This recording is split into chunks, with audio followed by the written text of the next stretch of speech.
सुशीला नाम की एक गरीब बुढ़िया अपने बेटा बहू के साथ रहती थी। सुशीला भगवान गणेश की बहुत भक्ति करती थी।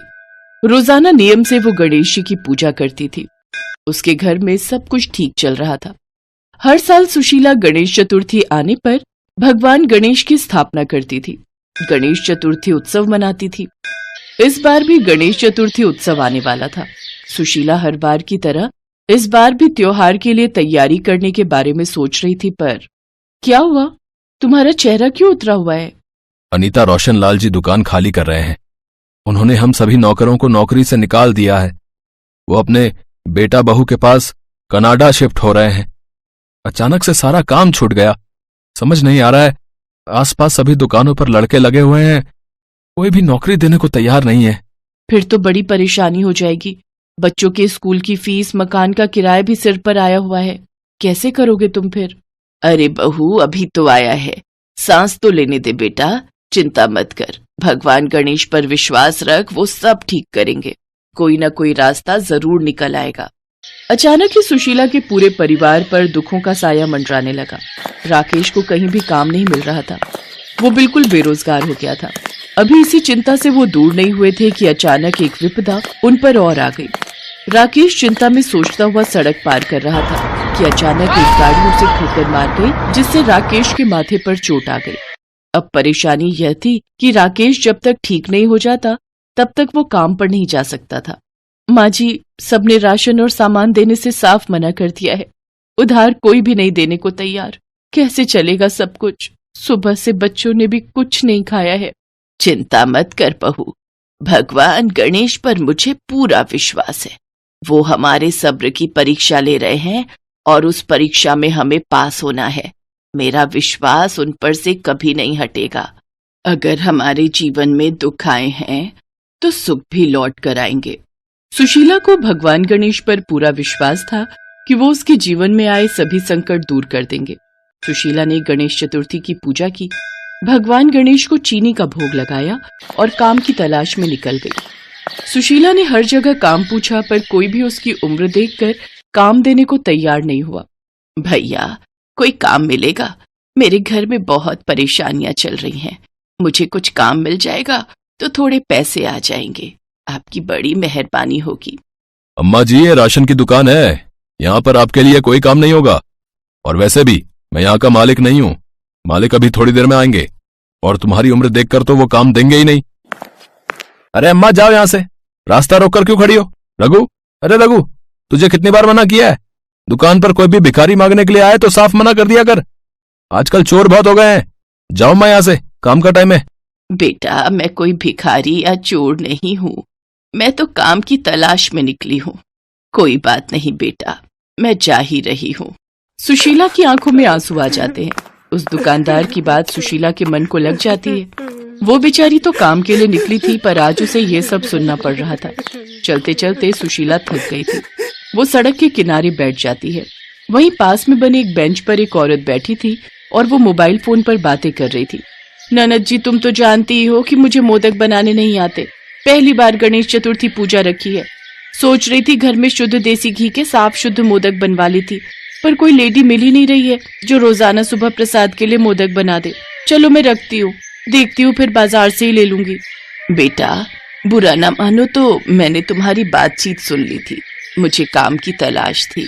अगर तुम चाहो तो भगवान गणेश के प्रसाद के मोदक मैं बना सकती हूँ। अगर तुम्हें अच्छे लगे तो बनवा लेना, नहीं तो जैसी भगवान गणेश की इच्छा। माताजी, अगर आपको बनाने आते हैं मोदक तो मुझे कोई परेशानी नहीं है। मेरे साथ घर चलो, फिर एक बार आप मोदक बना ही देना। अगर हम सबको पसंद आ गए तो फिर मैं आपको उस काम के लिए रख लूंगी। और वैसे भी हमारे यहाँ तो तीज त्योहार होते ही रहते हैं। अगर आपके हाथों की चीज हमें पसंद आई तो आप आगे भी हमारे घर काम करते रहना। सुशीला उस लेडी के साथ उसके घर आ जाती है। उस लेडी का नाम सावित्री था। वो बहुत ही अच्छे स्वभाव की महिला थी।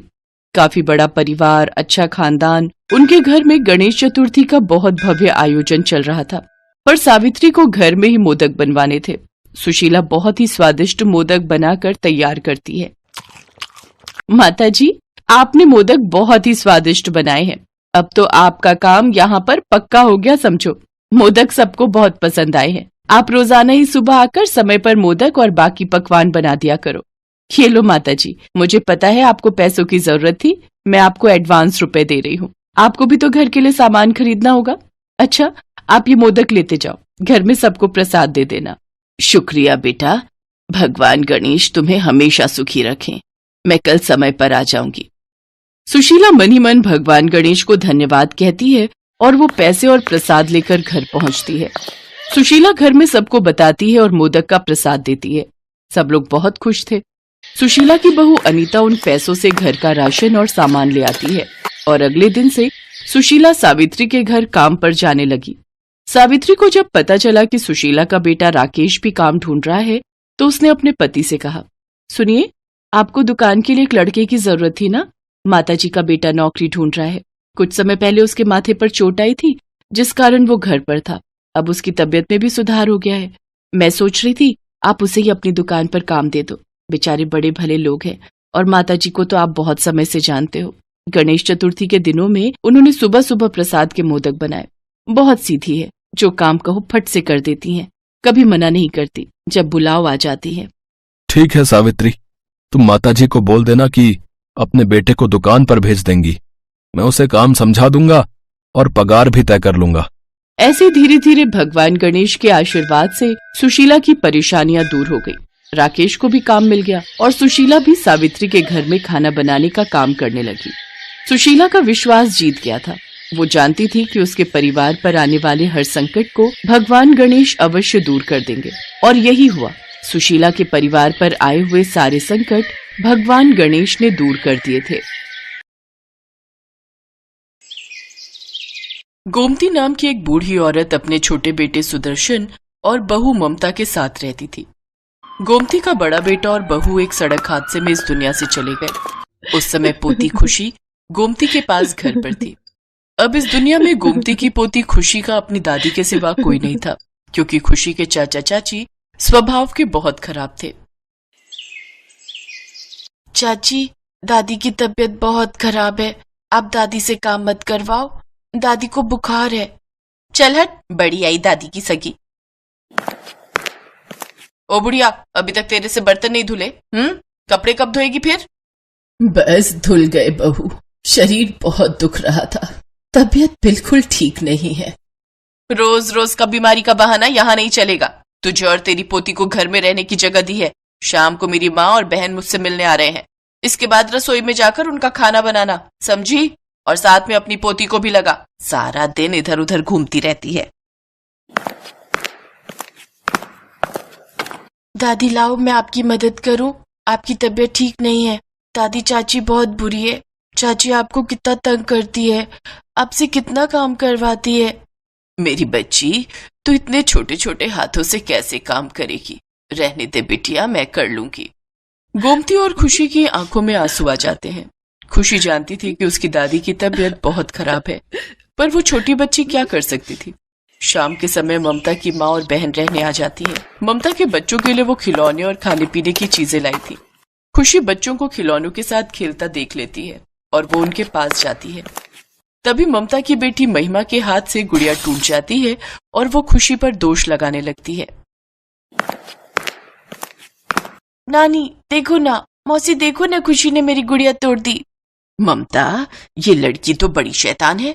खुद तो माँ बाप परलोक सिधार गए और छाती पर मूंग दलने के लिए इसे यहाँ छोड़ दिया।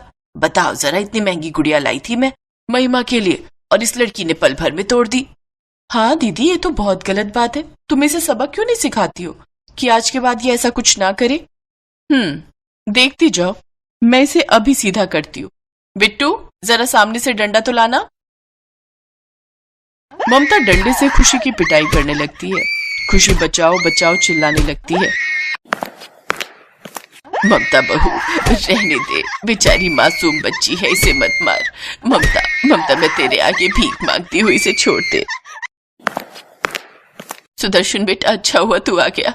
ममता को बोल खुशी को ना पीटे। इस बेचारी का इस दुनिया में कोई नहीं, उसके साथ ऐसा सलूक मत करो। माँ, तुम बीच में मत आया करो। बच्चों को सबक सिखाना जरूरी होता है। ममता उसे किसी वजह से ही पीट रही है और मैं अभी अभी थका हुआ आया हूँ। मुझे इन सब बातों में मत घसीटो। मुझे तो अपने ऊपर शर्म आती है कि मैंने तुझ जैसी औलाद को जन्म दिया।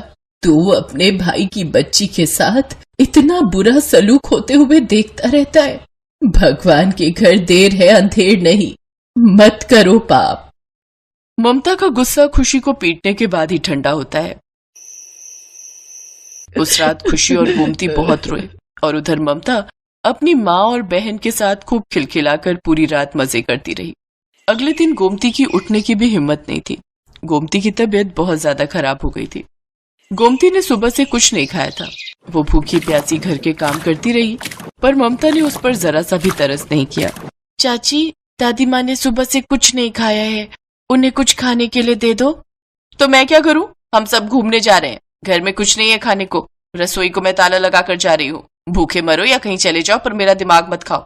चलो माँ, चलो बरखा, बच्चों जल्दी जल्दी चलो, तुम्हारे पापा गाड़ी स्टार्ट कर रहे हैं। सब लोग घूमने के लिए चले जाते हैं। ममता रसोई को ताला लगा जाती है। घर में खाने के लिए कुछ भी नहीं था। गोमती की तबीयत और खराब होती जा रही थी। खुशी गोमती को बिना बताए बाजार में कुछ खाने का लेने के लिए निकलती है। वो बाजार में सबसे मदद मांगती है। भैया, मुझे कुछ खाने के लिए दे दो, मेरी दादी ने सुबह से कुछ नहीं खाया है, वो भूखी है। पैसे हैं तेरे पास? अगर पैसे हैं तो ले जा। नहीं भैया, मेरे पास पैसे नहीं है। तो मेरा दिमाग मत खाओ, जाओ यहाँ से जाओ। अब क्या करूं? दादी के लिए खाना कहाँ से लाऊं? तभी खुशी की नजर एक मंदिर पर पड़ती है जहाँ एक पंडाल लगा था। वहाँ एक औरत कुल्हड़ खिचड़ी का प्रसाद बांट रही थी। खुशी उसके पास जाती है। क्या हुआ बिटिया, प्रसाद चाहिए? पर आंटी, मेरे पास पैसे नहीं है, आप तो इसके बदले में मेरे से पैसे मांगोगे ना?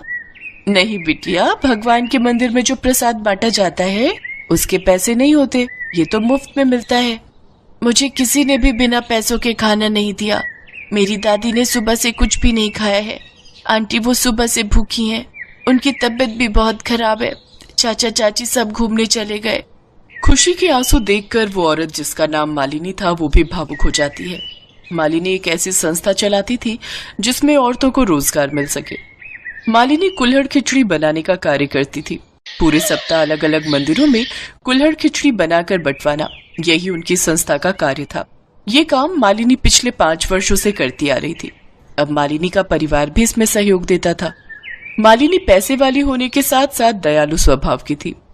ईश्वर के प्रति अटूट आस्था के कारण मालिनी ने लोगों की सेवा के लिए ये समाज सेवा का कार्य प्रारंभ किया। मालिनी खुशी के साथ उसके घर पहुंचती है। गोमती की हालत बहुत ही नाजुक थी। मालिनी गोमती को हॉस्पिटल में एडमिट करवाती है। गोमती की तबीयत में सुधार आ जाता है। आपका बहुत बहुत शुक्रिया बिटिया, आपने मेरे लिए जो किया। माताजी, हमारी संस्था का तो काम ही यही है, गरीबों और बेसहारा लोगों की सहायता करना। अब आप परेशान मत होइए, आप भी हमारी संस्था का ही हिस्सा हैं। अब आपको अपने उस नालायक बेटे और बहू के पास रहने की कोई जरूरत नहीं है। हमारी संस्था की तरफ से आपको रहने की जगह और काम दोनों मिलेंगे। हमारी संस्था कुल्हड़ खिचड़ी बनाकर मंदिरों में बांटने का काम करती है, जिसमें आपका भी सहयोग रहेगा। बहुत बहुत शुक्रिया मालिनी जी, आप तो हम दादी पोती के लिए ईश्वर का कोई रूप बनकर आए हो। सचमुच कभी कभी पराये भी अपनों से बढ़कर हो जाते हैं। गोमती अपने बेटा बहू का घर छोड़ देती है। अब वो मालिनी के साथ समाज सेवा का काम करती थी। कुल्हड़ खिचड़ी बनाने में गोमती अपना पूरा सहयोग देती थी। गोमती देखती है बहुत सी बेसहारा महिलाएं इस कार्य में मालिनी को सहयोग देती हैं। मालिनी एक अच्छे स्कूल में खुशी का एडमिशन भी करवा देती है। गोमती को इस बात की तसल्ली थी कि उसने खुशी के बर्बाद होते हुए जीवन को बचा लिया था, और ये सब भगवान